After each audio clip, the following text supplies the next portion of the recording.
సంపూర్ణ రామాయణం ఉత్తరకాండము సంస్కృత మూలము భగవాన్ వాల్మీకి మహర్షి దాదాపు 5000 ఏళ్ల క్రిందట సంపూర్ణ రామాయణం తేట తెలుగులో Shri Modali Venkata Subrahmanyam September 10 1935 August 15 2006 video చేసినవారు కంచి త్యాగరాజులు 2025వ సంవత్సరము శ్రీమద్ రామాయణము ఉత్తరకాండము మొదటి సర్గ రామ-రావణ యుద్ధంలో రాముడు రావణుని సంహరించాడు. రాముడు సీతా లక్ష్మణ సమేతుడై అయోధ్యకు వచ్చాడు. భరతుడు అప్పటి దాకా తాను పాలిస్తున్న అయోధ్యను రామునికి తిరిగి సమర్పించాడు. రాముడు అయోధ్యారాజ్యానికి పట్టాభిషిక్తుడయ్యాడు. జనరంజకంగా రాజ్యపాలన చేస్తున్నాడు. రాముని అభినందించడానికి ఎందరో మహామునులు రాముడి ఆస్థానానికి వచ్చారు. తూర్పు దిక్కు నుండి కౌశికుడు, గార్యుడు, గాలవుడు, కణ్వుడు మొదలగు మహామునులు వచ్చారు.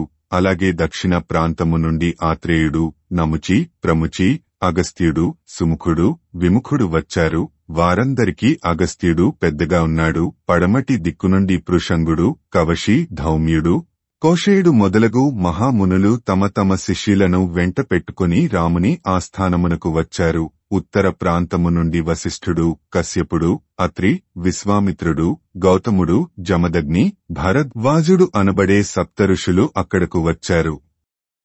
వారందరూ రాముని వద్దకు వచ్చి ద్వారపాలకుల ద్వారా తమ రాకను గురించి రామునికి తెలియజేశారు. రాముడు వెంటనే వారినందరినీ లోపలకు ప్రవేశపెట్టమని ఆజ్ఞాపించాడు. రాముడు ఆ ఋషులనందరినీ సాదరంగా ఆహ్వానించాడు. వారికి అర్ఘ్యము పాద్యము సమర్పించాడు. వారిని ఉచితములైన ఆసనముల మీద ఆసీనులను చేశాడు. ఋషులందరూ సుఖాసీనులు అయిన తరువాత రాముడు ఆ ఋషుల క్షేమములు అడిగి తెలుసుకున్నాడు. వారు రామునితో ఇలా అన్నారు: రామ, నీ పరిపాలనలో మేము అందరము క్షేమముగా ఉన్నాము. నీవు రాక్షస సంహారము చేసి ఋషులకు మునులకు ఎంతో మేలు చేశావు. లోకకంటకుడైన రావణుని చంపావు. ముల్లోకములను జయించ సమర్థుడవైన నీకు ఆ రావణుని చంపడం అతి తేలికైన పని. నీవు ఒక్క రావణునే కాదు, ప్రహస్తుని, విరూపాక్షుని, మహోదరుని, అకంపనుని, త్రిశిరస్సుని, అతికాయుని, దేవాంతక, నరాంతకులను, కుంభులను, యుద్ధోన్మత్తుని, మత్తుని, యజ్ఞకోపుని, ధూమ్రాక్షుని, ఇంకా ఘోరకృత్యములు చేయు అనేక మంది రాక్షసులను కూడా సంహరించావు. వారంతా మునులకు ఋషులకు ఎంతో అపకారము చేసినవారు. వారంటే దేవతలు కూడా భయపడతారు. అటువంటి వారందరినీ చంపి లోకానికి ఎంతో మేలు చేశావు. రామ, రావణుని తమ్ముడు కుంభకర్ణుడు సామాన్యుడా? అటువంటి వాడిని నీవు తుదముట్టించావు. నీ పరాక్రమము అత్యంత శ్లాఘనీయము. రావణ కుమారుడు ఇంద్రజిత్తు సాక్షాత్తు ఇంద్రునే జయించినవాడు. అటువంటి వాడిని లక్ష్మణుని చేత చంపించావు. ఎవరి చేత కూడా చంపబడని ఇంద్రజిత్తు మరణించాడని వార్త విని మేమంతా ఎంతో ఆశ్చర్యపోయాము. రావణుని, కుంభకర్ణుని, ఇతర రాక్షస వీరులను చంపడం అంత గొప్ప పని కాదు. కాని ఇంద్రజిత్తును చంపడం మీ అదృష్టమే అనుకోవాలి. ఇంద్రజిత్తును చంపి విజయం పొందడం సామాన్యమైన పని కాదు. ఎందుకంటే యుద్ధములో ఇంద్రజిత్తును ఎవరూ చంపలేరు. అందుకని ఇంద్రజిత్తు మరణం మాకు చాలా ఆశ్చర్యం కలిగించింది. ఓ రామ, నీవు లోకకంటకులైన రాక్షసులనందరినీ చంపి మాకు అభయాన్ని ప్రసాదించావు. రావణ సంహారము చేసి సీతతో కూడా అయోధ్యకు తిరిగి వచ్చి రాజ్యపట్టాభిషిక్తుడవైన నిన్ను చూడటం మాకు ఎంతో ఆనందంగా ఉంది. 14 సంవత్సరముల తరువాత నిన్ను నీ భార్యతోనూ, నీ సోదరులతోనూ, నీ తల్లులతోనూ చూడటం మాకు ఎంతో ఆహ్లాదకరంగా ఉంది అని ఆ మునులు రాముని ఎంతో శ్లాఘించారు. వారి మాటలు విన్న రాముడు చేతులు జోడించి వారికి నమస్కరించి ఇలా అన్నాడు: ఓ మహామునులారా, రావణుడు, కుంభకర్ణుడు, ప్రహస్తుడు మొదలగు వారు మహావీరులు. వారందరినీ కాదని మీరు ఇంద్రజిత్తును మాత్రమే పొగుడుతున్నారు. కారణం ఏమి? ఎందుకంటే మహోదరుడు, ప్రహస్తుడు, విరూపాక్షుడు, మత్తుడు, ఉన్మత్తుడు, దేవాంతక, నరాంతకులు, అతికాయుడు, త్రిశిరస్సు, ధూమ్రాక్షుడు తక్కువేం కాదు. వారందరూ మహాబలవంతులు. పరాక్రమవంతులు, యుద్ధ విశారదులు, అటువంటి వారిని వదిలిపెట్టి కేవలం ఇంద్రజిత్తును మాత్రమే ఎందుకు ప్రశంసిస్తున్నారు? ఇంతకు ఈ ఇంద్రజిత్తు ఎవరు? అతనికి ఆ పేరు ఎలా వచ్చింది? అతని బల పరాక్రమములు ఎటువంటివి? అతడు ఎందుకని రావణుని కంటే, కుంభకర్ణుని కంటే, ఇతర రాక్షస వీరుల కంటే గొప్పవాడయ్యాడు? అతడు దేవేంద్రుని ఎలా జయించగలిగాడు? అతడు ఎవరి వలన వరములు పొందాడు? తండ్రి కన్నా కుమారుడు ఎలా బలవంతుడు అయ్యాడు? దయచేసి నాకు తెలియజేయండి అని అడిగాడు రాముడు. శ్రీమద్ రామాయణము ఉత్తరకాండము మొదటి సర్గ సంపూర్ణము. ఓం తత్సత్ ఓం తత్సత్ ఓం తత్సత్. ఉత్తరకాండము రెండవ సర్గ. రాముడు అడిగిన ప్రశ్నకు అగస్త్య మహాముని ఇలా సమాధానం చెప్పాడు. ఓ రామ, నీవు లక్ష్మణుడు కేవలం ఇంద్రజిత్తు గురించి విన్నారు, అతనితో యుద్ధం చేశారు, చంపారు. అతని వృత్తాంతము సవిస్తరంగా చెబుతాను, సావధానంగా విను. దానికి ముందు ఇంద్రజిత్తు తండ్రి రావణుడు గురించి, అతని జన్మ గురించి చెబుతాను. కూతైగల్లో పులస్త్యుడు అనే బ్రహ్మఋషి ఉండేవాడు. అతడు బ్రహ్మదేవుని కుమారుడు, బ్రహ్మదేవునితో సమానమైనవాడు. అతడు పరమధార్మికుడు, నిష్ఠాగరిష్ఠుడు. పులస్త్యుడు అంటే దేవతలకు ఎంతో ఇష్టం. అతడు తన గుణగణముల చేత, మంచి ప్రవర్తన చేత అందరి చేత గౌరవింపబడేవాడు. ఆ పులస్త్యుడు మేరు పర్వత ప్రాంతములో ఉన్న తృణాబిందు అనే ఆశ్రమంలో నివసిస్తూ ఉండేవాడు. ఆయన తన ఇంద్రియములను అదుపులో పెట్టుకుని తపస్సు చేశాడు. అతని తపస్సును పాడు చేయడానికి చాలామంది స్త్రీలు ప్రయత్నించారు. ఆ ప్రాంతము అన్ని ఋతువులలోనూ ఫలపుష్పములతో విరాజిల్లుతూ ఉండేది. అందుకని నాగకన్యలు, రాచకన్యలు, అప్సరసలు ఆడుకోడానికి, జలక్రీడలు సలపడానికి ఆ ప్రాంతానికి వచ్చేవారు. వచ్చిన వాళ్లు ఊరుకోకుండా అక్కడే ఆటలు ఆడుకుంటూ, పాటలు పాడుతూ, వాద్యగోష్ఠులు చేసేవారు. వీరు చేసే కోలాహలానికి పులస్త్యుని తపస్సు ప్రశాంతంగా సాగేది కాదు. పులస్త్యునికి కోపం వచ్చింది. ఆ కన్యలను, అప్సరసలను అక్కడకు రాకుండా చెయ్యడానికి ఒక శాపం పెట్టాడు. తన కంటపడిన కన్య గర్భవతి అవుతుంది అని శపించాడు. ఆ శాపానికి భయపడి ఎవరూ పులస్త్యుని కంటపడటం లేదు. అసలు ఆ ప్రాంతానికి వెళ్లడమే మానుకున్నారు. వారిలో ఒక అమ్మాయి ఉంది. ఆమె తృణబిందువు అనే రాజర్షి కుమార్తె. ఆమె తండ్రి అయిన తృణబిందువు ఆ ప్రాంతంలోనే ఆశ్రమం నిర్మించుకొని తపస్సు చేసుకుంటున్నాడు. తృణబిందువు కుమార్తెకు పులస్త్యుని శాపం గురించి తెలియదు. పులస్త్యుని ఆశ్రమ ప్రాంతములో నిర్భయంగా సంచరించసాగింది. అక్కడకు ఎవరూ రాకపోవడంతో ఆ కన్య అక్కడ ఒంటరిగా సంచరిస్తూ ఉంది. అలా తిరుగుతూ ఆ కన్య పులస్త్యుని కంటపడింది. శాప ప్రభావము వలన ఆమె గర్భవతి అయింది. ఆమెకు తాను చేసిన తప్పు తెలిసి వచ్చింది. ఏదో బాల్య చాపల్యంతో చేసిన పనికి ఇంతటి ఘోర ఫలితం వస్తుంది అని అనుకోలేదు. వెంటనే తన తండ్రి ఉంటున్న ఆశ్రమానికి వెళ్ళింది.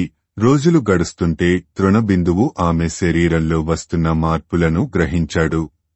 ఏమైంది, ఎందుకు ఇలా జరిగింది అని అడిగాడు. అప్పుడు ఆ కన్య ఇలా చెప్పింది, తండ్రి, ఇలా ఎందుకు జరిగిందో నాకు తెలియదు. నేను ఒకసారి ఒక ముని ఆశ్రమ ప్రాంతంలో తిరుగుతున్నాను. అక్కడ ఎవరూ లేరు. నేను ఒంటరిగా ఉన్నాను. అప్పుడు ఆ మహర్షిని నేను చూచాను. అప్పటి నుండి నాలో ఈ గర్భం వచ్చిన గుర్తులు కనిపించాయి. నాకు భయం వేసింది. వెంటనే మన ఆశ్రమానికి వచ్చాను. ఇంతకన్నా నాకు ఏమీ తెలియదు అని చెప్పింది. తృణబిందువు ధ్యానంలో కూర్చున్నాడు. గతాన్ని అవగతం చేసుకున్నాడు. పులస్త్యుని శాపం వలన తన కుమార్తె గర్భవతి అయింది అని తెలుసుకున్నాడు. వెంటనే తృణబిందువు తన కుమార్తెను తీసుకుని పులస్త్యుని వద్దకు వెళ్లాడు. ఆయనతో ఇలా అన్నాడు, ఓ మహర్షి, ఈమె నా కుమార్తె, గుణవతి, శీలవతి. ఈమెను నీకు భిక్షగా సమర్పించుకుంటున్నాను. ఆయాచితంగా వచ్చిన ఈ భిక్షను స్వీకరించి నన్ను ధన్యుడిని చేయండి. మీరు రోజూ తపస్సు చేసుకుంటూ ఉంటారు. ఈమె ఇక్కడే ఉండి మీకు సేవలు చేస్తూ ఉంటుంది అని ప్రార్థించాడు. పులస్త్యుడు జరిగింది అంతా తెలుసుకున్నాడు. తృణబిందువు కుమార్తెను భార్యగా స్వీకరించాడు. తృణబిందువు తన కుమార్తెను పులస్త్యునికి ఇచ్చి వివాహము చేసి ఆమెను అక్కడే విడిచిపెట్టి వెళ్లిపోయాడు. ఆమె కూడా పులస్త్యునికి సేవలు చేస్తూ భర్తతో పాటు ఆయన ఆశ్రమంలో ఉంటూ ఉండింది. పులస్త్యుడు కూడా ఆమె సద్గుణములకు సచ్చీలమునకు చాలా సంతోషించాడు. ఆమెతో ఇలా అన్నాడు: నీకు నావలన ఒక కుమారుడు జన్మిస్తాడు. అతడు పౌలస్త్యుడు అనే పేరుతో ప్రసిద్ధి చెందుతాడు. నీవు గర్భవతిగా ఉండగా నేను వేదాధ్యయనము చేయడం విన్నావు. అందుకని నా కుమారుడు విశ్రవసుడు అని పిలువబడతాడు అని అన్నాడు. కొంతకాలానికి పులస్త్యుని భార్య ఒక కుమారుడిని ప్రసవించింది. అతడే విశ్రవసుడు. ఆ విశ్రవసుడు పరమధార్మికుడు, వేదవేదాంగ పారంగతుడు, గొప్ప తపస్శాలిగా పేరు ప్రఖ్యాతులు గడించాడు. శ్రీమద్ రామాయణము ఉత్తరకాండము 2వ సర్గ సంపూర్ణము. ఓం తత్సత్ ఓం తత్సత్ ఓం తత్సత్. ఉత్తరకాండము 3వ సర్గ. పులస్త్యుని కుమారుడైన విశ్రవసుడు తండ్రి మాదిరి పరమ నిష్ఠాగరిష్ఠుడు, తపోనిధి అయ్యాడు. ఇంద్రియములను నిగ్రహించి తపస్సు చేయడంలో లీనమయ్యాడు. అతనికి ప్రాపంచిక విషయముల యందు ఆసక్తి లేదు. ధర్మ మార్గమును అనుష్ఠించేవాడు. విశ్రవసుని గుణగణముల గురించి, ధర్మాచరణము గురించి విన్న భారద్వాజుడు తన కుమార్తెను విశ్రవసునికి ఇచ్చి వివాహం చేశాడు. వారికి ఒక పుత్రుడు జన్మించాడు.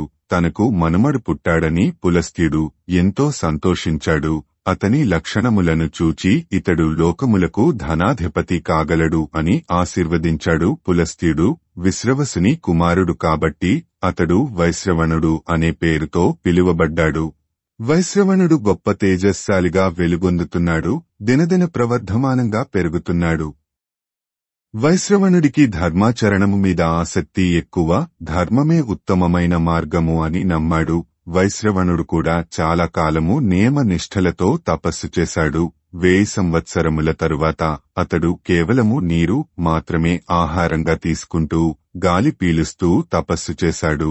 అతని తపస్సుకు సంతోషించిన బ్రహ్మదేవుడు దేవతలతో సహా అతని ఆశ్రమమునకు వెళ్లాడు. వైశ్రవణుని చూచి ఇలా అన్నాడు: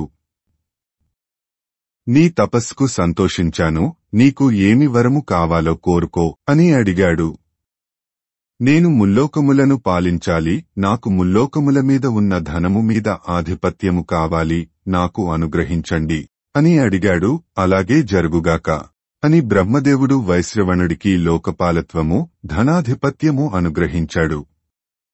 బ్రహ్మదేవుడు వైశ్రవణుడితో ఇలా అన్నాడు: యముడు, ఇంద్రుడు, వరుణుడు ఇప్పుడు లోకపాలకులుగా ఉన్నారు. నీకోసరము 4వ లోకపాలక పదవిని సృష్టించాలి. నీకు ఇష్టమైన లోకానికి పాలకుడివి అగుదువుగాక. దానికి తోడు నీకు ధనాధిపత్యము కూడా లభిస్తుంది. నీవు ఇంద్రుడు, యముడు, వరుణుడితో పాటు 4వ లోకపాలకుడివి. నీవు లోకాలన్నీ తిరగడానికి ఒక దివ్యమైన విమానమును కూడా ఇస్తున్నాను. దాని పేరు పుష్పకము. నీవు దేవతలతో సమానంగా గౌరవింపబడతావు అని వరాలు ఇచ్చాడు బ్రహ్మదేవుడు. తరువాత బ్రహ్మదేవుడు దేవతలతో కలిసి వెళ్లిపోయాడు. తరువాత వైశ్రవణుడు తన తండ్రి విశ్రవసుని చూచి ఇలా అన్నాడు: తండ్రి, నాకు బ్రహ్మదేవుడు వరాలు ఇచ్చాడు కాని నాకు తగిన నివాసము ఏర్పరచలేదు. కాబట్టి నేను ఉండటానికి ఎవరికీ అభ్యంతరము లేని ఒక నివాసమును నాకు ప్రసాదించండి అని అడిగాడు వైశ్రవణుడు. అప్పుడు విశ్రవసుడు తన కుమారుడితో ఇలా అన్నాడు: కుమారా, దక్షిణ సముద్ర తీరంలో త్రికుటము అనే పర్వతము ఉంది. ఆ త్రికూట పర్వత శిఖరము మీద మయుడు ఒక అద్భుతమైన నగరాన్ని నిర్మించాడు. దాని పేరు లంకానగరము. రాక్షసులు నివసించడానికి దానిని విశ్వకర్మ నిర్మించాడు. ప్రస్తుతము ఆ నగరంలో ఎవరూ నివసించడం లేదు. నీవు ఆ నగరంలో ఉండవచ్చును. ఆ లంకానగరమునకు స్వర్ణలంక అని పేరు. ఆ నగరం అంతా బంగారు మయం. పూర్వము ఆ నగరంలో రాక్షసులు నివసించేవారు. విష్ణువు వల్ల కలిగిన భయం చేత రాక్షసులు ఆ నగరాన్ని విడిచిపెట్టి పాతాళానికి వెళ్లిపోయారు. ఆ కారణంగా లంకానగరము ప్రస్తుతము ఎవరి అధీనంలో లేదు. దానికి నాథుడు ఎవరూ లేరు. నీవు ఏ బాధ లేకుండా ఆ నగరంలో నివసించవచ్చును అని అన్నాడు విశ్రవసుడు. తండ్రి మాట ప్రకారము వైశ్రవణుడు లంకానగరంలో నివసించసాగాడు. నైరుతులందరినీ తిరిగి లంకానగరంలో నివసించడానికి రమ్మని పిలిచాడు. కొద్ది కాలంలోనే లంకా నగరం అంతా యక్షరాక్షసులతో నిండిపోయింది. వైశ్రవణుడు లంకానగరాన్ని సంతోషంగా పరిపాలిస్తున్నాడు. బ్రహ్మదేవుడు తనకు ఇచ్చిన పుష్పక విమానము ఎక్కి వైశ్రవణుడు తన తల్లి తండ్రుల వద్దకు వెళ్లి వస్తూ ఉండేవాడు. శ్రీమద్ రామాయణము ఉత్తరకాండము 3వ సర్గ సంపూర్ణము. ఓం తత్సత్ ఓం తత్సత్ ఓం తత్సత్. ఉత్తరకాండము 4వ సర్గ. అగస్త్యుని మాటలు వింటున్న రామునికి ఒక సందేహము కలిగింది. అసలు లంకలోకి రాక్షసులు ఎలా వచ్చారు? వారు అక్కడ ఎలా పుట్టారు? ఎలా పెరిగారు? రాముడు అగస్త్యుని చూచి ఇలా అన్నాడు: ఓ మునీంద్ర, లంకలో పూర్వం కూడా రాక్షసులు నివాసము ఉండేవారని, వారు విష్ణువుకు భయపడి రసాతలమునకు పారిపోయారని చెప్పారు కదా. ప్రస్తుతము ఉన్న రాక్షసులు అందరూ పులస్త్య వంశములో పుట్టారని విన్నాను. కాని తమరి మాటలను బట్టి చూస్తే ఇతర వంశములలో పుట్టిన రాక్షసులు కూడా పూర్వము లంకలో నివసించేవారని తెలుస్తూంది. అది ఎలా సంభవించింది? ఆ రాక్షసులు ఎవరు? వారు ఈ రావణ కుంభకర్ణుల కంటే బలవంతులా? పూర్వము ఉన్న రాక్షసుల పూర్వీకుడు ఎవరు? అతని పేరు ఏమి? తరువాతి కాలంలో వాళ్లు విష్ణువుకు భయపడి లంకను విడిచి ఎందుకు పారిపోయారు? ఈ విషయములన్నీ నాకు తెలియపరచండి అని అడిగాడు రాముడు. అగస్త్యుడు రామునితో ఇలా అన్నాడు: ఓ రామ, విష్ణువు నాభి కమలములో నుండి పుట్టిన బ్రహ్మదేవుడు మొట్టమొదట జలమును, జలచరములను సృష్టించాడు. కాని వాటికి ఆహారమును సృష్టించలేదు. ఆ ప్రాణులకు ఆకలి, దప్పిక ఎక్కువ అయింది. ఆ ప్రాణులు అన్నీ బ్రహ్మదేవుని వద్దకు పోయి మేము ఏమి చెయ్యాలి, ఎలా బతకాలి అని అడిగాయి. బ్రహ్మదేవుడు వాటితో: ఓ మానవులారా, మీరు ఏ జలము నుండి పుట్టారో ఆ జలమును రక్షించండి అని అన్నాడు. అది వారికి అర్థం కాలేదు. ఆకలితో ఉన్నవాళ్లు మేము రక్షిస్తాము రక్షామా అని అన్నారు. అంతగా ఆకలి లేని వాళ్లు మేము పూజిస్తాం యక్షామా అని అన్నారు. అప్పుడు బ్రహ్మదేవుడు రక్షామ అన్నవాళ్లు రాక్షసులుగాను, యక్షామ అన్నవాళ్లు యక్షులుగాను పిలువబడతారు అని అన్నాడు. ఆ రాక్షసులకు 2 నాయకులు ఉన్నారు. వారి పేర్లు హేతి, ప్రహేతి. వారు ఇరువురు సోదరులు. వారిలో ప్రహేతి పరమధర్మాత్ముడు. అతడు తపస్సు చేసుకోవడానికి వెళ్లిపోయాడు. హేతి గృహస్థాశ్రమము స్వీకరించాడు. పెళ్లి చేసుకోవాలని అనుకున్నాడు. యముని సోదరి అయిన భయ అనే కన్యను వివాహం చేసుకున్నాడు. వారికి విద్యుత్కేశుడు అనే పుత్రుడు జన్మించాడు. ఆ కుమారుడు పెరిగి పెద్దవాడు అవుతున్నాడు. విద్యుత్కేశుడు యౌవనవంతుడు కాగానే తండ్రి హేతి అతనికి పెళ్లి చెయ్యాలని నిశ్చయించాడు. సంధ్యాపుత్రికను తెచ్చి కుమారునికి వివాహం జరిపించాడు. కొంతకాలానికి సంధ్యాపుత్రిక గర్భము ధరించింది. ఒకరోజు భార్యాభర్తలు మందరపర్వతము మీద విహరిస్తున్నారు. గర్భవతిగా ఉన్న సంధ్యాపుత్రికకు భర్తతో కామక్రీడలు సలుపవలెనన్న కోరిక పుట్టింది. దానికి అడ్డుగా ఉన్న గర్భాన్ని స్రావం చేసుకుంది. తరువాత భర్తతో కామభోగాలు అనుభవించింది. ఆ ప్రకారంగా నెలలు నిండకుండానే పుట్టిన శిశువు కింద పడి ఏడుస్తూ ఉంది. ఆ సమయంలో ఆకాశమార్గంలో వెళుతున్న పార్వతీ పరమేశ్వరులు గుక్కపట్టి ఏడుస్తున్న ఆ శిశువును చూచారు. పరమేశ్వరుడు ఆ శిశువు వంక జాలిగా చూచాడు. వెంటనే తన మహిమతో ఆ శిశువుకు అతని తల్లి వయసు వచ్చేట్టు చేశాడు. పరమేశ్వరుని మహిమ వలన ఆ శిశువు అంతలోనే పెరిగి పెద్దవాడయ్యాడు. తన తల్లితో సమానమైన వయసు కలవాడు అయ్యాడు. శివుని పక్కనే ఉన్న పార్వతీ రాక్షస స్త్రీలకు మరొక వరం ప్రసాదించింది. రాక్షస స్త్రీలు గర్భం ధరించగానే ప్రసవిస్తారని, శిశువును ప్రసవించగానే ఆ శిశువు తల్లివయస్సు వాడు అవుతాడని వరం ఇచ్చింది. ఈశ్వరుడు అప్పటికప్పుడు పెద్దవాడైన ఆ శిశువు విహరించడానికి ఒక గాలిలో ఎగిరే నగరమును నిర్మించి ఇచ్చాడు. ఆ కుమారుడే సుకేశుడు. పరమేశ్వరుడు ఇచ్చిన ఎగిరే నగరమును పొందిన సుకేశుడు దేవేంద్రుడు వలె అన్ని లోకములు తిరుగుతున్నాడు. శ్రీమద్ రామాయణము ఉత్తరకాండము 4వ సర్గ సంపూర్ణము. ఓం తత్సత్ ఓం తత్సత్ ఓం తత్సత్. ఉత్తరకాండము 5వ సర్గ. గ్రామణి అనే గంధర్వుడు తన కుమార్తె అయిన దేవవతిని సుకేసునికి ఇచ్చి వివాహము చేశాడు. వారికి 3 కుమారులు కలిగారు. వారే మాల్యవంతుడు, మాలి, సుమాలి. వారు 3 అత్యంత బలవంతులు. తమ తండ్రి తపస్సు చేసి వరములు పొందాడు అని తెలుసుకున్న వారు 3 తాము కూడా తపస్సు చేసి వరములు పొందాలని మేరుపర్వతము వద్దకు పోయారు. మాల్యవంతుడు, మాలి, సుమాలి మేరు పర్వతము వద్ద బ్రహ్మదేవుని గురించి ఘోరమైన తపస్సు చేశారు.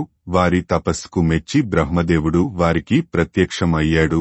వరాలు కోరుకోమన్నాడు. బ్రహ్మదేవా, మేమందరము మా శత్రువులను నాశనం చేసేవారముగాను, మమ్ములను ఎవరూ జయించకుండా ఉండేటట్టుగాను, మేము చిరకాలము జీవించేట్టుగాను, మా 3కి అందరికన్నా సామర్థ్యము ఎక్కువగా ఉండేట్టుగాను, మా 3 మధ్య ఏ విషయంలో కూడా మనస్పర్ధలు రాకుండా గాఢ స్నేహితులుగా ఉండేట్టుగాను మాకు వరాలు ప్రసాదించు అని కోరారు. ఆడిన మాట తప్పని బ్రహ్మదేవుడు వారు కోరిన వరాలు అన్నీ ఇచ్చాడు. బ్రహ్మదేవుడు ఇచ్చిన వరములతో వారికి గర్వము పెరిగింది. ఆ వరగర్వంతో వారు 3 దేవతలను, అసురులను, ఋషులను, దేవతాగణములను బాధించసాగారు. ఆ దేవతాగణములు దిక్కులేని వాళ్లు అయ్యారు. తరువాత మాల్యవంతుడు, మాలి, సుమాలి అనే ఆ 3 రాక్షసులు విశ్వకర్మ దగ్గరకు వెళ్లారు. ఓ విశ్వకర్మ, మీరు దేవతలకు వారి మనసుకు నచ్చినట్టు గుహములు నిర్మించి ఇస్తారు కదా. మాకు కూడా హేమవత్ పర్వతము మీద కాని, మేరు పర్వతము మీద కాని, మంధర పర్వతము మీద కాని ఒక అందమైన గృహము నిర్మించి ఇవ్వండి అని అడిగారు. అప్పుడు విశ్వకర్మ వారితో ఇలా అన్నాడు. ఓ రాక్షసులారా, దక్షిణ సముద్ర తీరమున త్రికుటము, సువేలము అనే పర్వతములు ఉన్నాయి. ఇంతకు పూర్వము నేను దేవేంద్రుని కోరిక మేరకు త్రికుట పర్వత శిఖరము మీద ఒక మహానగరాన్ని నిర్మించాను. అది 100 యోజనముల పొడవు, 30 యోజనముల వెడల్పు కల నగరము. దాని పేరు లంకా నగరము. దానినే స్వర్ణ లంక అంటారు. దానిలో ఉన్న భవనములు, ప్రాకారములు అన్నీ బంగారముతో నిర్మింపబడ్డాయి. ప్రస్తుతము ఆ నగరములో ఎవరూ నివసించడం లేదు. మీరు మీ రాక్షస పరివారముతో సహా నగరములో నివసించండి. లంక శత్రుదుర్భేద్యమైంది. ఆ లంకను జయించడం ఎవరి తరము కాదు అని అన్నాడు. విశ్వకర్మ చెప్పిన ప్రకారము ఆ రాక్షస ప్రముఖులు తమ వేలకొలది రాక్షస అనుచరులతో, ప్రజలతో లంకా నగర ప్రవేశం చేశారు. అప్పటి నుండి లంకా నగరము రాక్షసులకు నివాసము అయింది. ఇది ఇలా ఉండగా నర్మదా అనే గంధర్వ కాంత ఒకామె ఉండేది. ఆమెకు 3 కుమార్తెలు.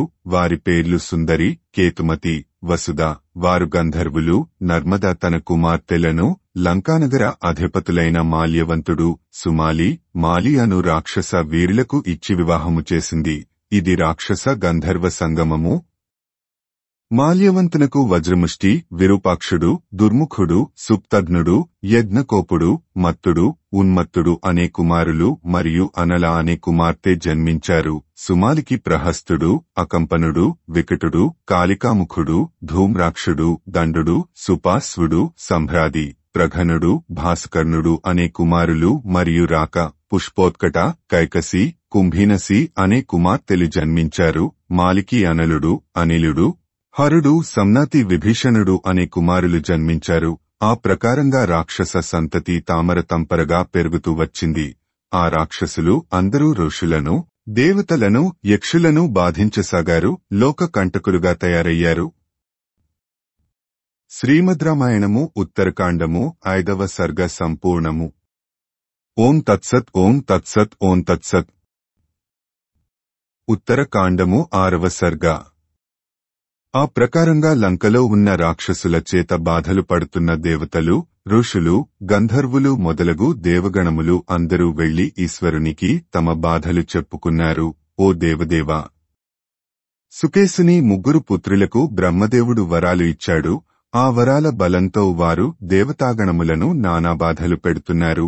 భూలోకంలో ప్రజలను కూడా బాధలు పెడుతున్నారు. ముల్లోకములలో ఎవరికీ రక్షణ లేకుండా పోయింది. స్వర్గములో ఉన్న దేవతలను వెళ్లగొట్టారు. వారు స్వర్గమును స్వాధీనం చేసుకున్నారు. మేమంతా స్వర్గాన్ని విడిచిపెట్టి పారిపోయాము. అంతటితో ఆగితే బాగుండు, కాని ఆ సుకేసుని పుత్రులు అయిన మాల్యవంతుడు, సుమాలి, మాలి వారితో ఉన్న రాక్షస గణములు నేను విష్ణువు, నేను శివుడు, నేనే బ్రహ్మ, నేనే దేవేంద్రుడను, నేనే యముడను, నేనే వరుణుడను, నేను సూర్యుడను, నేనే చంద్రుడను, మీరందరూ మమ్ములను పూజించండి, మాకు హవిస్సులు ఇవ్వండి అని బలవంతం చేస్తున్నారు, కాదంటే హింసిస్తున్నారు. కాబట్టి మీరు మా శత్రువులను చంపి మాకు రక్షణ కల్పించండి అని ప్రార్థించారు. వారి ప్రార్థనలను విన్నాడు మహేశ్వరుడు. సుకేసుడు ఇదివరలో శివుని గురించి తపస్సు చేసి ఉన్నాడు. కాబట్టి శివునికి సుకేసుడు అంటే ప్రేమ అభిమానము ఉన్నాయి. అందుకని శివుడు దేవగణములతో ఇలా అన్నాడు, నేను లయం చేసేవాడిని కాని రక్షించేవాడిని కాదు కదా, కాబట్టి ఈ విషయంలో నేను ఏమీ చేయలేను, మీరందరూ విష్ణువును కలవండి, ముల్లోకముల రక్షణ బాధ్యత ఆయనదే కదా. విష్ణువు మీ బాధలు తీర్చగలడు అని బాధ్యత విష్ణువు మీదికి తోసి తాను తప్పుకున్నాడు శివుడు. చేసేది లేక దేవతాగణములు అందరూ విష్ణువు దగ్గరకు పరుగెట్టారు. విష్ణువును స్తోత్రము చేసి ఇలా అన్నారు, సుకేసుని పుత్రులు అయిన మాల్యవంతుడు, సుమాలి, మాలి అనే రాక్షసులు, వారి అనుచరులు బ్రహ్మదేవుని వరముల ప్రభావంతో మమ్ములను నానాబాధలు పెడుతున్నారు. దేవలోకములను ఆక్రమించుకొని మమ్ములను తరిమేశారు. మేము దిక్కులు పట్టుకుని తిరుగుతున్నాము. ఆ రాక్షసులు దక్షిణ సముద్ర తీరంలో ఉండే త్రికూట పర్వత శిఖరము మీద నిర్మింపబడిన లంకాపట్టణంలో నివసిస్తున్నారు. కాబట్టి మేము నీ శరణు కోరుతున్నాము. మా మొర ఆలకించి నీవు ఆ రాక్షసులను చంపి మాకు వారి నుండి విముక్తి ప్రసాదించు అని ప్రార్థించారు. దేవతాగణముల మొర ఆలకించిన విష్ణువు వారితో ఇలా అన్నాడు, నాకు సుకేసుడు, అతని 3 కుమారులు తెలుసు. మీరు కోరినట్టు నేను ఆ రాక్షసులను అందరినీ సంహరిస్తాను. మీరు మీ శోకమును వదిలిపెట్టండి అని వారికి అభయం ఇచ్చాడు. విష్ణువు మాటలకు సంతోషించిన దేవతాగణములు విష్ణువును కీర్తించి తమ తమ నివాసములకు వెళ్లిపోయారు. దేవతాగణములు ఋషులు అందరూ శివుని దగ్గరకు వెళ్లడం, ఆయన కాదనడం, తరువాత విష్ణువు దగ్గరకు వెళ్లడం, విష్ణువు వారికి అభయం ఇవ్వడం, తాను రాక్షసులను చంపుతాను అని చెప్పడం మొదలగు విషయాలు అన్నీ మాల్యవంతునికి అతని సోదరులకు చారుల వలన తెలిసాయి. వెంటనే మాల్యవంతుడు తన తమ్ముళ్లను పిలిచి వారితో ఇలా అన్నాడు, సోదరులారా, దేవతలు ఋషులు మన చావును కోరుతూ శివుడిని ప్రార్థించారు. మనమంతా దేవతలను, మానవులను, ఋషులను, దేవతాగణములను నానాబాధలు పెడుతున్నామట. వారు సుఖంగా జీవించలేకపోతున్నారట. అందుకని మనలను చంపమని శివుడిని ప్రార్థించారట. దానికి శివుడు నిరాకరించి వారిని విష్ణువు దగ్గరకు పంపాడట. వారంతా విష్ణువు దగ్గరకు వెళ్లారట. విష్ణువు వారితో ఇలా అన్నాడట, నేను రాక్షసులను చంపుతాను, మిమ్ములను రక్షిస్తాను, మీరు నిర్భయంగా ఉండండి అని అభయం ఇచ్చాడట. ఇప్పుడు మనం ఏమి చెయ్యాలి, మీరే ఆలోచించండి. మనము పూర్వ చరిత్రను పరిశీలించినట్టయితే ఇంతకు పూర్వము విష్ణువు చేతిలో హిరణ్యకశిపుడు మొదలగు రాక్షసులు మరణించారు. విష్ణువుతో యుద్ధం చేయడానికి వెళ్లిన నముచి, కాలనేమి, సంప్రదుడు, రాధేయుడు, లోకపాలకుడు, యమలార్జునులు, హార్దిక్యుడు, శుంభుడు, నిశుంభుడు ఇంకా ఎంతో మంది అసురులు, దానవులు విష్ణువు చేతిలో పరాజయం పొందారు. వీరంతా సామాన్యులు కారు. ఎన్నో యజ్ఞయాగములు చేసి కీర్తి గడించినవారు, అందరూ మాయలు మంత్రతంత్రములు తెలిసినవారు, అస్త్రవిద్యా విశారదులు, శత్రుభయంకరులు కానివారు, వారి వేలాది అనుచరులు ఆ విష్ణువు చేతిలో మరణించారు. ఇప్పుడు ఆ నారాయణుడు మనలను చంపుతాను అని దేవతలకు మాట ఇచ్చాడు. ఆ నారాయణుని చంపడం చాలా కష్టం, కాబట్టి ఏం చెయ్యాలో నిర్ణయించండి అని అన్నాడు మాల్యవంతుడు. అప్పుడు సుమాలి, మాలి తమ అన్న మాల్యవంతునితో ఇలా అన్నారు, అన్నగారు, మనము మాత్రము ఏం తక్కువ చేశాము, ఎన్నో యజ్ఞములు చేశాము, దానములు ధర్మములు చేశాము, ఐశ్వర్యవంతులము అయ్యాము, రోగాలు చావులేని వరం పొందాము, దేవతలను జయించాము, మనలను ఎవరూ జయించలేరు, చంపలేరు. నారాయణుడు, రుద్రుడు, దేవేంద్రుడు, యముడు మన ముందు నిలబడడానికే భయపడతారు. అసలు మనకు విష్ణువుకు ఎలాంటి విరోధము లేదు. దేవతలు పోయి మనమీద లేనిపోనివి చెప్పి విష్ణువుకు మనమీద ద్వేషము పెంచారు. ఆయన మనస్సును చలింపచేశారు. కాబట్టి దీనికంతటికీ కారణం ఆ దేవతలు. మనం ముందుగా ఆ దేవతల పని బట్టాలి. కాబట్టి దేవతలను సమూలంగా నాశనం చేద్దాము అని అన్నారు. వారి మాటలను ఆమోదించాడు మాల్యవంతుడు. ఆ ముగ్గురు అన్నదమ్ములు రాక్షస సేనలను సమకూర్చుకొని దేవతల మీదికి యుద్ధానికి బయలుదేరారు. రాక్షస సేనలు రథముల మీద, గుర్రముల మీద, ఏనుగుల మీద, గాడిదల మీద, ఎద్దుల మీద, ఒంటెల మీద, పక్షుల మీద, సింహములు, పులులు మొదలగు క్రూర జంతువుల మీద ఎక్కి యుద్ధానికి బయలుదేరారు. ఈ యుద్ధ ప్రయత్నములు చూచి లంకా నగరవాసులు భయపడిపోయారు. వేలకొలది రాక్షస సైన్యములు స్వర్గలోకము మీద దండెత్తారు. ఈ అశేష రాక్షస సైన్యములను చూచి దేవతలు స్వర్గము విడిచి పారిపోయారు. కాని రాక్షసులకు ఎన్నో అపశకునములు పొడసుపాయి. కాని వారు ఆ అపశకునములను లక్ష్యపెట్టలేదు, ముందుకు సాగిపోయారు. ఆ రాక్షస సేనలకు మాల్యవంతుడు, సుమాలి, మాలి నాయకత్వము వహించారు. వారి వెనుక రాక్షస సేనానాయకులు, వారి వెనుక రాక్షస సేనలు నడుస్తున్నాయి. ఈ రాక్షసులు స్వర్గమునకు వెళ్లడం, దేవతలు పారిపోవడం గురించి తెలుసుకున్నాడు విష్ణువు. రాక్షసులతో యుద్ధం చేయాలని విష్ణువు సంకల్పించాడు. తన వాహనమైన గరుత్మంతుని పిలిచాడు. ఆయుధములు సిద్ధం చేయమన్నాడు. కవచం ధరించాడు. అమ్ముల పొదిని కట్టుకున్నాడు. శంఖము, చక్రము, గద, సార్జ్ఞము ధరించాడు. గరుడుని మీద ఎక్కి రాక్షసుల మీద యుద్ధానికి బయలుదేరాడు. గరుడుని మీద పీతాంబరధారి అయిన నీలమేఘశ్యాముడు ఆకాశంలో మెరుపు తీగలతో మెరుస్తున్న నల్లని మేఘం మాదిరి ప్రకాశించాడు. యుద్ధానికి వెళుతున్న మహావిష్ణువుని చూచి దేవతలు, సిద్ధులు, ఋషులు, గంధర్వులు మొదలగు దేవగణములు వేణోళ్ల స్తుతించారు. విష్ణువు గరుడుని మీద వస్తూ ఉంటే ఆ గరుడుని రెక్కల వేగానికి రాక్షసులు ఎగిరిపోసాగారు. వారి ఆయుధములు అన్ని చెల్లాచెదరు అయ్యాయి. ఎగిరిపోగా మిగిలిన రాక్షసులు ఎగిరి విష్ణువును చుట్టుముట్టి ఆయనను తమ తమ ఆయుధములతో కొట్టసాగారు. శ్రీమద్రామాయణము ఉత్తరకాండము 6వ సర్గ సంపూర్ణము.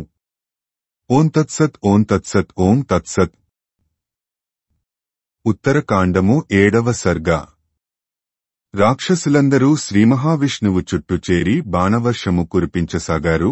రాక్షసుల బాణముల నుండి వెలువడుతున్న బాణములు అన్నీ విష్ణువు శరీరంలో ప్రవేశిస్తున్నాయి. రాక్షసులు తమ తమ రథముల మీదను, గుర్రముల మీదను, ఏనుగుల మీదను, ఒంటెల మీదను ఎక్కి రకరకాలైన ఆయుధములతో అస్త్రశస్త్రములు ప్రయోగిస్తూ విష్ణువును చుట్టుముట్టి ఆయనతో యుద్ధము చేస్తున్నారు. విష్ణువు కూడా తన సార్జ్ఞమును ఎక్కుపెట్టి రాక్షసుల మీద బాణ ప్రయోగం చేస్తున్నాడు. రాక్షసులకు దీటుగా విష్ణువు రాక్షసుల మీద వేల కొద్దీ బాణములను వర్షము మాదిరి కురిపిస్తున్నాడు. శ్రీమహావిష్ణువు కురిపిస్తున్న బాణ వర్షానికి రాక్షసులు బెదిరి పారిపోయారు. విజయ సూచకంగా విష్ణువు పాంచజన్యమును పూరించాడు. ఆ పాంచజన్య శంఖ శబ్దమునకు ముల్లోకములు దద్దరిల్లిపోయాయి. రాక్షసులకు గుండెల్లో భయం పుట్టింది. ఆ పాంచజన్యము నుండి వెలువడ్డ మహాశబ్దమునకు రాక్షసులు ఎక్కిన అశ్వములు, ఏనుగులు, ఒంటెలు బెదిరి పరుగులు తీశాయి. కొన్ని గుండెలు పగిలి మరణించాయి. అశ్వములు రథములను తమ ఇష్టం వచ్చినట్టు లాగుకొని వెళ్లాయి. రాక్షస సేన కకావికలయింది. విష్ణువు సాజ్ఞము నుండి వెలువడ్డ బాణములు రాక్షసుల గుండెలను చీల్చాయి. రాక్షసులు కుప్పలు తెప్పలుగా కింద పడిపోతున్నారు. రాక్షసుల శరీరముల నుండి కారిన రక్తము కాలువలు కట్టి ప్రవహిస్తూ ఉంది. ఒక పక్క పాంచజన్య శంఖధ్వని, మరొక పక్క శారంగము అనే ధనుస్సు చేసే ధనుష్టంకారము రాక్షసులను భయభ్రాంతులను చేసింది. శ్రీమహావిష్ణువు ధనుస్సు నుండి వెలువడుతున్న బాణములు రాక్షసుల కుత్తుకలు ఉత్తరిస్తున్నాయి. శ్రీమహావిష్ణువు రాక్షసులను సంహరిస్తూ వారిని తరుముతున్నాడు. రాక్షసులు లంకకు పారిపోతున్నారు. రాక్షసులను జయించిన శ్రీమహావిష్ణువు విజయసూచకంగా తన శంఖము పాంచజన్యమును పూరించాడు. ఈ శంఖధ్వనిని విన్న సుమాలి శ్రీమహావిష్ణువును ఎదుర్కొన్నాడు. తన బాణ పరంపరతో సుమాలి శ్రీమహావిష్ణువును కప్పివేశాడు. ఇది చూచిన రాక్షసులు ధైర్యము తెచ్చుకొని మరలా విష్ణువుతో యుద్ధమునకు తలపడ్డారు. రాక్షసులు అందరూ మూకుమ్మడిగా విష్ణువును చుట్టుముట్టారు. సుమాలి పెద్దగా అరుస్తూ గర్జిస్తూ విష్ణువు మీదికి ఉరికాడు. అప్పుడు శ్రీమహావిష్ణువు ఒకే ఒక బాణంతో సుమాలి ఎక్కిన రథమును తోలుతున్న సారథి కంఠమును ఖండించాడు. సుమాలి రథమును గుర్రములు ఎటో లాక్కుని వెళ్లాయి. సుమాలికి దిక్కుతోచలేదు. ఇది చూచిన మాలి తన రథమును విష్ణువు మీదికి పోనిచ్చాడు. మాలి తన ధనుస్సును సంధించి విష్ణువు శరీరం నిండా బాణములను కొట్టాడు. కాని ఆ బాణములు విష్ణువుకు ఏమాత్రమూ బాధ కలిగించలేదు. విష్ణువు కూడా మాలిని తన బాణపరంపరతో ముంచెత్తాడు. మాలి శరీరం నిండా బాణములు గుచ్చుకొని రక్తం వరదలా కారుతూ ఉంది. అప్పుడు విష్ణువు మాలి కిరీటమును పతాకమును విరగ్గొట్టాడు. గుర్రములను చంపాడు. మాలి రథము నుండి కిందికి దూకి తన గదను చేతిలోకి తీసుకున్నాడు. తన గదతో మాలి గరుడుని ముఖం పగలగొట్టాడు. ఆ దెబ్బకు తట్టుకోలేక గరుడు యుద్ధభూమి నుండి వెనుకకు మరలాడు. అది చూచిన మాలి, రాక్షసులు పెద్దగా హర్షధ్వానాలు చేశారు. విష్ణువు మాలిని చంపడానికి తన చక్రాయుధమును ప్రయోగించాడు. శ్రీమహావిష్ణువు ప్రయోగించిన చక్రాయుధము గిరా గిరా తిరుగుతూ పోయి మాలి కంఠమును తెగనరికింది. రక్తం కారుతూ మాలి శిరస్సు నేలమీద దొర్లింది. దేవతలందరూ ఇది చూచి హర్షధ్వానాలు చేశారు. మాలి మరణ వార్త విన్న మాల్యవంతుడు, సుమాలి దుఃఖించారు. లంకకు తిరిగి వెళ్లిపోయారు. ఇంతలో మాలి కొట్టిన దెబ్బ నుండి తెప్పరిల్లిన గరుడు వెనుకకు తిరిగి వచ్చి తన రెక్కల వేగంతో రాక్షసులను ఎగురగొట్టాడు. ఆ వేగానికి రాక్షసుల ముఖాలు పగిలిపోయాయి. విష్ణువు కూడా ఆ రాక్షసులను తన బాణములతోనూ గదతోనూ తరిమి తరిమి కొట్టాడు. కొంతమంది రాక్షసులు లంకకు పారిపోతే మరికొందరు సముద్రంలో దూకారు. రథములు విరిగాయి. గుర్రములు ఏనుగులు చచ్చాయి. సైనికులు పిచ్చిపట్టినట్టు పారిపోతున్నారు. శ్రీమద్రామాయణము ఉత్తరకాండము 7వ సర్గ సంపూర్ణము. ఓం తత్సత్ ఓం తత్సత్ ఓం తత్సత్. ఉత్తరకాండము 8వ సర్గ. వెనుక నుండి విష్ణువు తరుముతుంటే తన రాక్షస సేనలు పారిపోవడం చూచిన మాల్యవంతుడు వెనుకకు తిరిగి విష్ణువుతో ఇలా అన్నాడు. ఓ విష్ణు, ఇది నీకు ధర్మమా? మా సేనలు నీకు భయపడి పారిపోతున్నారు.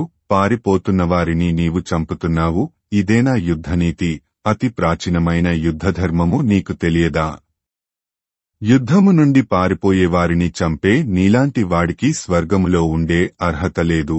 నీకు అంతగా యుద్ధం చేయాలని కోరికగా ఉంటే నేను ఇక్కడే ఉన్నాను. నాతో యుద్ధం చెయ్యి. నీ ప్రతాపం చూపించు అని అన్నాడు. అప్పుడు విష్ణువు మాల్యవంతునితో ఇలా అన్నాడు. మీరు దేవతలను దేవతా గణములను తరిమి తరిమి కొట్టినప్పుడు ఈ యుద్ధనీతి మీకు గుర్తుకు రాలేదా? నేను దేవతలకు వారిని మీ నుండి రక్షిస్తాను అని అభయం ఇచ్చాను. నా ప్రతిజ్ఞ నెరవేర్చుకుంటున్నాను. మీరు ఎక్కడ దాక్కున్నా మిమ్ములను చంపుతాను. మీరు పాతాళానికి పోయినా మిమ్ములను వదలను అని అన్నాడు విష్ణువు. ఆ మాటలకు కోపించిన మాల్యవంతుడు తన శక్తి బాణమును విష్ణువు గుండెలకు గురిపెట్టి విసిరాడు. విష్ణువు ఆ శక్తిని పట్టుకుని తిరిగి మాల్యవంతుని మీదికి విసిరాడు. ఆ శక్తి వేగంగా వచ్చి మాల్యవంతుని కవచమును చీల్చుకుంటూ మాల్యవంతుని గుండెల్లో దిగబడింది. ఆ దెబ్బకు మాల్యవంతుడు మూర్ఛపోయాడు. కాని అంతలోనే తేరుకున్నాడు. మాల్యవంతుడు తన వద్దనున్న ఒక ఇనప శూలమును విష్ణువు గుండెలకు గురిపెట్టి విసిరాడు. మాల్యవంతుడు విష్ణువు ముందుకు దూకి ఆయనను గట్టిగా గుద్ది దూరంగా పారిపోయాడు. మరలా వచ్చి గరుడుని కూడా చేతితో గట్టిగా కొట్టాడు. గరుడునికి కోపం వచ్చింది. తన రెక్కలతో మాల్యవంతుడిని కొట్టాడు. ఆ వేగానికి మాల్యవంతుడు దూరంగా ఎగిరిపోయాడు. మాల్యవంతుడు ఎగిరిపోవడం చూచిన సుమాలి తన సైన్యములతో లంకదారి పట్టాడు. ఈ ప్రకారంగా శ్రీమహావిష్ణువు రాక్షసులను వారి నాయకులను యుద్ధంలో సంహరించాడు. రాక్షసులకు భయం పట్టుకుంది. లంకలో ఉన్న తమను విష్ణువు వదిలిపెట్టడని రాక్షసులు అంతా తమ తమ కుటుంబాలతో బంధుమిత్రులతో పాతాళానికి పారిపోయారు. మాలి మరణించాడు. మాల్యవంతుడు ఎగిరిపోయాడు. మిగిలిన సుమాలి పాతాళంలో రాక్షస రాజ్యమును స్థాపించాడు. రాక్షసులను పరిపాలిస్తున్నాడు. ఓ రామ, ఇప్పుడు నీవు చంపిన రాక్షసులు పులస్త్య వంశమునకు చెందినవారు, మహాబలవంతులు. మాల్యవంతుడు, సుమాలి, మాలివాళ్ల పూర్వీకులు. ఆ కాలంలో ఒక్క శ్రీమహావిష్ణువు తప్ప రాక్షసులను చంపగల పరాక్రమవంతుడు లేడు. నీవు ఆ శ్రీమహావిష్ణువు అవతారము కాబట్టి రాక్షసులను చంపగలిగావు. అసలు నీవు పుట్టినదే రాక్షస సంహారము కొరకు. శ్రీమహావిష్ణువు దుష్టులను శిక్షించడానికి, శిష్టులను రక్షించడానికి అవతారములు ఎత్తుతుంటాడు. ఓ రామ, ఇప్పటిదాకా రాక్షసుల పుట్టుక, వారి జన్మల గురించి చెప్పాను. ఇప్పుడు నీవు చంపిన రావణ కుంభకర్ణుల గురించి, వారి జన్మల గురించి చెబుతాను. శ్రీమహావిష్ణువుకు భయపడి సుమాలి రాక్షసులతో పాతాళానికి పారిపోయిన తరువాత లంక ఖాళీ అయింది. అప్పుడు కుబేరుడు తన యక్షగణములతో లంకలో ప్రవేశించాడు. తన పుత్రులు, పౌత్రులతో లంకలో నివసిస్తున్నాడు. శ్రీమద్ రామాయణము ఉత్తరకాండము 8వ సర్గ సంపూర్ణము. ఓం తత్సత్, ఓం తత్సత్, ఓం తత్సత్. ఉత్తరకాండము 9వ సర్గ. ఓ రామ, అలా చాలా కాలం గడిచింది. సుమాలి పాతాళం నుండి భూలోకానికి వచ్చి అక్కడక్కడా తిరుగుతున్నాడు. పుష్పక విమానము ఎక్కి భూలోకంలో ఆనందంగా వెళుతున్న కుబేరుడు సుమాలి కంటబడ్డాడు. ఆ సమయంలో కుబేరుడు తన తండ్రిని చూడ్డానికి వెళుతున్నాడు. వెంటనే సుమాలి పాతాళానికి వెళ్లాడు. తన మంత్రులను, శ్రేయోభిలాషులను పిలిచాడు. కుబేరుడు ఏం పుణ్యం చేసి ఆ మాదిరి పుష్పకం మీద విహరిస్తున్నాడు? మనం కూడా అంతటి పుణ్యం సంపాదించాలంటే ఏమి చెయ్యాలి అని వారినందరినీ అడిగాడు. వారు ఏమీ చెప్పలేకపోయారు. సుమాలి కూతురు కైకసికి పెళ్లి చేసే వయసు వచ్చింది. సుమాలి తన కుమార్తె కైకసిని చూచి ఇలా అన్నాడు, అమ్మ, నీకు వివాహము చేసే వయసు మించిపోతూ ఉంది. నీకు తొందరగా వివాహం చెయ్యాలి. మనం దేవతలకు భయపడి పాతాళంలో ఉన్నాము. నిన్ను పెళ్లి చేసుకోవడానికి ఎవరూ ముందుకు రావడం లేదు. నీ వివాహం గురించి మేము చాలా శ్రమ తీసుకుంటున్నాము. అమ్మా, నీవు సాక్షాత్తు లక్ష్మీదేవిలాగా ఉన్నావు, కాని నీకు వివాహం కావడం లేదు. పెళ్లికాని కన్యను ఇంట్లో పెట్టుకున్న తల్లిదండ్రుల బాధ వర్ణనాతీతము. నిన్ను ఎవరు వరిస్తాడో, వాడు ఎలాంటివాడో అని దిగులుగా ఉంది. నీవు నీ తల్లి వంశమును, తండ్రి వంశమును, నీ కాబోయే భర్త వంశమును ఉద్ధరించాలి. నీకు ప్రజాపతి బ్రహ్మ వంశములో పుట్టినవాడు, పులస్త్య కుమారుడు అయిన విశ్రవసుడు తగిన భర్త. నీవు విశ్రవసుని సేవించు, ఆయనను భర్తగా పొందు. నీకు కుబేరునితో సమానమైన సంతానము కలుగగలదు. అదే నా కోరిక అన్నాడు. ఆ మాటలకు కైకసి సరే అంది. కైకసి విశ్రవసుడు తపస్సు చేసుకుంటున్న ఆశ్రమం దగ్గరకు వెళ్ళింది. ఆ సమయంలో విశ్రవసుడు యజ్ఞం చేస్తున్నాడు. ఆ సమయంలో ముని కంట పడకూడదని తెలిసి కూడా కైకసి విశ్రవసుని ఎదుట నిలబడి కామంతో కూడిన చూపులు ప్రసరించింది. విశ్రవసు కైకసిని చూచి ఇలా అన్నాడు, నీవు ఎవరు? ఇక్కడకు ఎందుకు వచ్చావు? నీకు ఏం కావాలి అని అడిగాడు. అప్పుడు కైకసి ఇలా అంది, మీరు గొప్ప తపస్సంపన్నులు, మీకు నేను చెప్పాలా? నా పేరు కైకసి. నేను నా తండ్రి సుమాలి పంపగా మీ వద్దకు వచ్చాను అని మాత్రం చెప్పగలను. మీరే మీ తపస్వక్తితో నేను ఎందుకు వచ్చానో తెలుసుకోండి అని గడుసుగా బదులు చెప్పింది. విశ్రవసుడు కళ్ళు మూసుకున్నాడు. మనోనేత్రంతో కైకసి మనోగతమును గ్రహించాడు. ఓ సుందరి, నీ మనసులో కోరిక నాకు తెలిసింది. నీవు నా వలన పుత్ర సంతానము పొందవలెనని వచ్చావు. కాని నీవు వచ్చిన సమయమే దారుణమైన సంధ్యాసమయము. ఈ సమయంలో పుట్టిన కుమారులు లోకభయంకరులు, భయంకరాకారులు, క్రూరమైన బుద్ధి కలవారు అవుతారు అని అన్నాడు. అప్పుడు కైకసి ఇలా అంది, మహానుభావ, మీరు గొప్ప తపస్సంపన్నులు. మీ నుండి ఇటువంటి కుమారులను నేను ఆశించలేను. అటువంటి కుమారులు కలగడం నాకు ఇష్టం లేదు అని నీవు కోరావు కాబట్టి నీ ఆఖరి కుమారుడు మాత్రము ధర్మాత్ముడు, లోకహితుడు, గుణవంతుడు అవుతాడు అని అనుగ్రహించాడు. తరువాత కొంతకాలానికి కైకసి గర్భం దాల్చి భయంకరాకారుడైన కుమారుడికి జన్మనిచ్చింది.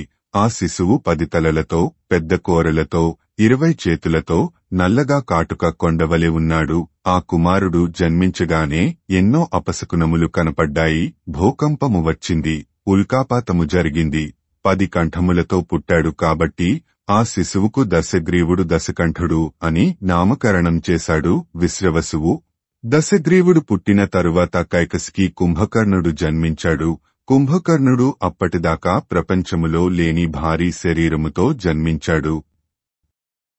తరువాత వికృతమైన ముఖంతో ఉన్న శూర్పణఖ అనే ఆడశిశువు జన్మించింది. ఆఖరివాడుగా సత్వగుణ ప్రధానుడైన విభీషణుడు జన్మించాడు. ఆ పుత్రులు పుత్రిక వివ్రవసుని ఆశ్రమంలో దినదిన ప్రవర్ధమానంగా పెరుగుతున్నారు. కుంభకర్ణుడు చిన్నప్పటి నుండి మానవ భక్షకుడిగా తయారయ్యాడు. ఋషులను బాధపెడుతున్నాడు. 3 లోకాలలో తిరుగుతున్నాడు. విభీషణుడు మాత్రము చిన్నప్పటి నుండి ధర్మాత్ముడుగా ఇంద్రియములను నిగ్రహించుకుంటూ పెరుగుతున్నాడు. ఒకనాడు విశ్రవసుని కుమారుడు కుబేరుడు తన పుష్పకము మీద తండ్రిని చూడడానికి వచ్చాడు. అప్పుడు కైకసి అత్యంత తేజస్సుతో వెలిగిపోతున్న కుబేరుని చూచింది. వెంటనే తన కుమారుడు దశగ్రీవుని పిలిచి ఇలా అంది, అతడు నీ సోదరుడు కుబేరుడు ఎలా ప్రకాశిస్తున్నాడో చూడు. నీవు కూడా అంతటి వాడివి కావాలి. నిన్ను కూడా నేను అంతటి ప్రకాశవంతుడిగా చూడాలి. అదే నా కోరిక. కాబట్టి నీవు కూడా అంతటి వాడివి కావడానికి ప్రయత్నించు అని పలికింది. తల్లి మాటలు విన్న దశగ్రీవునికి సోదరుడు కుబేరుడు అంటే ఈర్ష్య పుట్టింది. ద్వేషము ప్రబలింది. అప్పుడు ఒక ప్రతిజ్ఞ చేశాడు. అమ్మా, నేను కుబేరుని కన్నా గొప్పవాడిని అవుతాను. కాబట్టి నీ మనసులో ఉన్న చింత వదిలిపెట్టు అని అన్నాడు. తను అనుకున్న కార్యం సఫలం కావాలంటే తపస్సును మించిన సాధనము లేదనుకున్నాడు దశగ్రీవుడు. తన తమ్ములతో కలిసి తపస్సు చేయడానికి గోకర్ణ క్షేత్రానికి వెళ్లాడు. దశగ్రీవుడు, కుంభకర్ణుడు, విభీషణుడు ముగ్గురు గోకర్ణ క్షేత్రంలో బ్రహ్మదేవుని గురించి తపస్సు చేయడం మొదలెట్టారు. శ్రీమద్ రామాయణము ఉత్తరకాండము 9వ సర్గ సంపూర్ణము. ఓం తత్సత్ ఓం తత్సత్ ఓం తత్సత్. ఉత్తరకాండము 10వ సర్గ. ఇంతలో రామునికి ఒక అనుమానం వచ్చింది. అగస్త్యుని చూచి ఇలా అడిగాడు, ఓ మహర్షి, దశగ్రీవుడు అతని తమ్ములు తపస్సు చేశారు కదా, ఎలా చేశారు? ఏ నియమాలు ఆచరించారు అని అడిగాడు.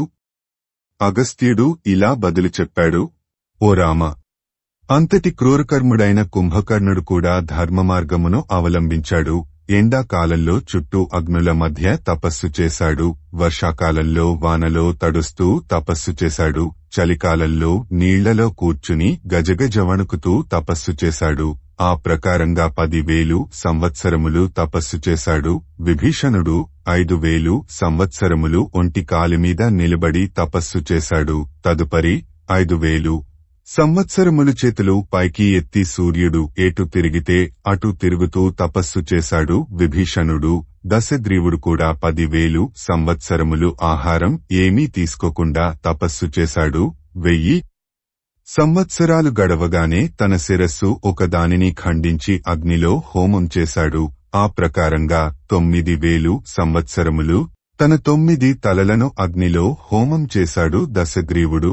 10,000 సంవత్సరములు పూర్తి కాగానే తన 10వ తలను ఖండించడానికి కత్తి ఎత్తాడు దశగ్రీవుడు. అప్పుడు బ్రహ్మదేవుడు ప్రత్యక్షమయ్యాడు. దశకంఠుని ఆపాడు. దశగ్రీవా, నీ తపస్సుకు మెచ్చాను. నీకు ఏం వరాలు కావాలో కోరుకో అని అన్నాడు. బ్రహ్మదేవుడు ప్రత్యక్షం కాగానే దశగ్రీవుడు పరమానంద భరితుడు అయ్యాడు. బ్రహ్మదేవునికి నమస్కరించి ఇలా ప్రార్థించాడు, ఓ బ్రహ్మదేవా, ముల్లోకములలో ఉన్న ప్రాణులకు ఉండేది ఒకటే భయం, మరణ భయం. ప్రాణులకు మృత్యువు కంటే శత్రువు మరొకటి లేదు. అటువంటి మరణం నాకు రాకుండా, నాకు మరణ భయం లేకుండా వరం ఇవ్వండి అని అడిగాడు.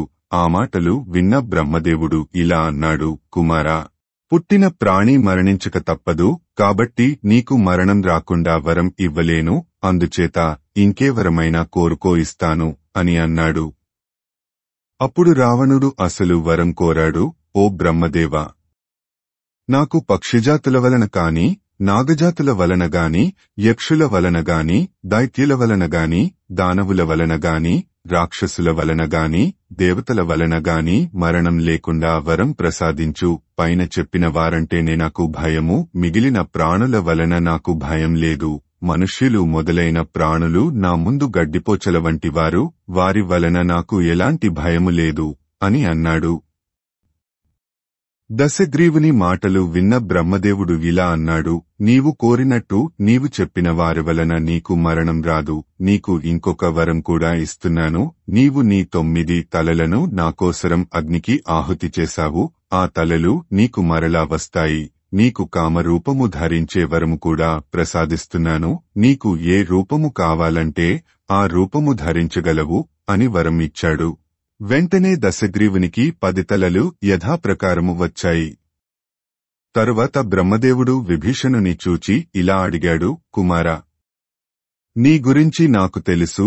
నీవు ధర్మాత్ముడవు, సాత్వికుడవు. నీకు ఏం వరం కావాలో కోరుకో, ఇస్తాను అని అడిగాడు. విభీషణుడు చేతులు జోడించి బ్రహ్మదేవునికి నమస్కరించి ఇలా ప్రార్థించాడు, ఓ బ్రహ్మదేవా, నీవు లోక పూజ్యుడవు. నీ దర్శన భాగ్యమే నాకు గొప్ప వరము. నాకు ఇంకే వరము అక్కరలేదు. కాని నీవు ఇవ్వదలుచుకుంటే ఈ వరం ప్రసాదించు. నేను ఎటువంటి కష్టములలో ఉన్నా, ఎటువంటి విపత్తర పరిస్థితులలో ఉన్నా నా మనస్సు ధర్మం తప్పకుండా నీ యందు స్థిరంగా ఉండేటట్టు నన్ను అనుగ్రహించు. నాకు ఎటువంటి ఉపదేశము లేకుండా బ్రహ్మాస్త్రము మనసులో స్ఫురించేటట్టు వరం ప్రసాదించు. నా బుద్ధి ఎల్లప్పుడూ ధర్మము నందే ప్రవర్తించేటట్టు చూడు అని కోరుకున్నాడు. బ్రహ్మదేవుడు విభీషణుని ధర్మనిరతికి సంతోషించాడు. కుమారా విభీషణ, నీవు కోరిన వరములను ప్రసాదించాను. నీవు రాక్షస వంశములో పుట్టినను నీ మనసు, బుద్ధి ధర్మం తప్పడం లేదు. అందుకని నీకు మరణం లేకుండా వరం ప్రసాదిస్తున్నాను అని పలికాడు. తరువాత కుంభకర్ణునికి వరాలు ఇవ్వడానికి అతని వద్దకు వచ్చాడు.